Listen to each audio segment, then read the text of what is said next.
What's good? You are now rocking with the Bigs alongside Nick Moreano. My name is Herb Howard. We are back for another edition of This Is What They Said, This Is What I Heard. Nick, big day here at Halas Hall. Head coach Ben Johnson was introduced to the media here at Halas Hall. We also had a chance to hear from Chairman George McCaskey, President Kevin Warren, and GM Ryan Pauls for the second time in a few weeks here to support their new head coach. With players, or some players were in the building. Kelly Williams was here. He spoke. DJ Moore was also here. Cole Kmet was here, as was Rome Odunze, all here in support of their new head coach. So it was a big day, heard a lot of things. What did you take away from the day in general, just how it felt? I think just the vibes that you felt in this building. Like, there's a lot of positivity, I think optimism, hope about what this new head coach and Ben Johnson can bring to this organization after just a 5-win season in 2024. But I just felt like you just felt the optimism in the building today. You could feel it. All right, man, he said a lot of things. Let's get into it. Yeah, so one of the things that Ben Johnson was asked was, well, the Bears went on a 10-game losing streak at one point during the season, but they still had a talented roster. So this is what Ben Johnson had to say. Part of his answer, at least, was, to be honest with you, I personally was more concerned about the Chicago Bears than I was about anyone else in the division. Now, there's a number of reasons why that did not unfold, which is why I'm here. I'll get to the bottom of that, and we'll see if we can get it corrected and cleaned up. That is what the man said, Nick. This is what I heard. The previous coach, namely Matty Riflus, fumbled the ball on this team. It's a good roster with a lot of good talent in place. There's a young nucleus for the Bears to be able to build around.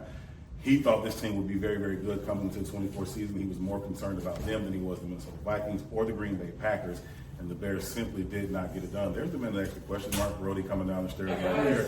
But when Coach Johnson answered the question, all I heard was him saying, listen, I'm here because the last guy fumbled the ball on what is a good roster. I don't think he meant that in any disrespect to Coach Riflus. I don't think he would go that way, but he was very, very honest about saying, I like this roster. I think we can be good quickly. Later on in the press conference, he talked about being a playoff team as soon as 2025, so that gives you some idea of how good he thinks this roster already is and how quickly they can turn things around here. But ultimately, he also said, I'm here because the last guy dropped the ball. And look, that's telling coming from Ben Johnson, because that was a team at the end of the 2023 season that was in the NFC Championship game. And then to see this Bears roster with the addition of Caleb Williams and some of the other weapons, thought, hey, they were going to be a threat. That didn't end up being the case with only winning 5 games, but that roster is still here for the most part, and now we can see what he can do with it this season. He wasn't the only one who thought this was going to be a good season. Coming off the 7 wins season last year in 23, people thought that the Bears were ready to turn the corner. Did not happen. Myself included. I think I picked them to win 10 games. It did not happen, and now Ben Johnson's the new head man, new sheriff in town here in Chicago. He was also asked later on in the press conference about the offensive line, and can they realistically replicate what he did in Detroit, the offensive line that he has now? What did he get to say? He said, I think offensive line is certainly an area that we need to get better play from going forward, something that Ryan and I have already talked about. We will develop a plan of attack for how to get that done, but I'm looking forward to getting an excellent offensive line coach in the building to develop the young talent that we already have on the roster. And we will certainly talk about acquiring talent to bolster that unit as well. But I was certainly blessed the last few years with the men I worked with, and that is something I would love to replicate here. Look, Ben Johnson knew what he had in Detroit. He had some guys on the offensive line. And realistically, looking at this position that he's in now as that Bears head coach, those guys are not here. In terms of talent, the draft capital that you put into Detroit, they're not here. And so he knows that. And he also said, I think was telling, to get the offensive line coach in the building. Yeah. Right now, I mean, that would have been Chris Morgan who's in the building, and we got the chance to hear from Ben Johnson a little bit later today, and he said that he would start interviewing some of the coaches currently on the Bears roster.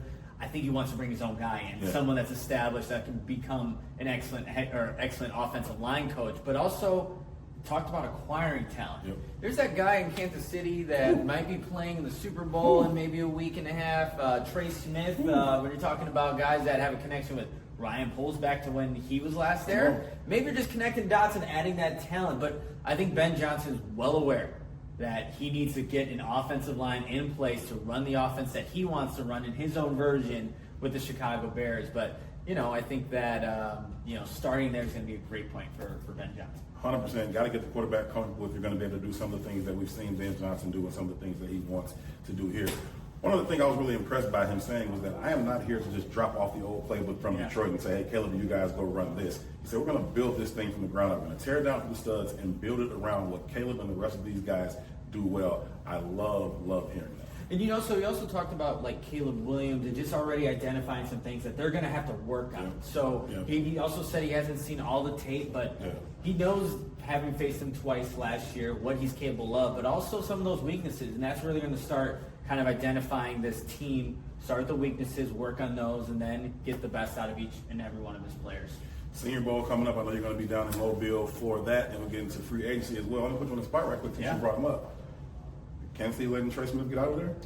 They have a lot of guys that they got to play. So, I mean, I think there's just going to be some really tough decisions that, that front office is going to have to make. And if they do let him go, like Chicago. Back the Brinks truck up. Start calling, man. Get him to Chicago. Get that done as quickly as they got Ben Johnson's deal done 2 days, less than 2 days after the Lions were eliminated from the playoffs. Ben Johnson introduced here at Halas Hall today. That is what he said.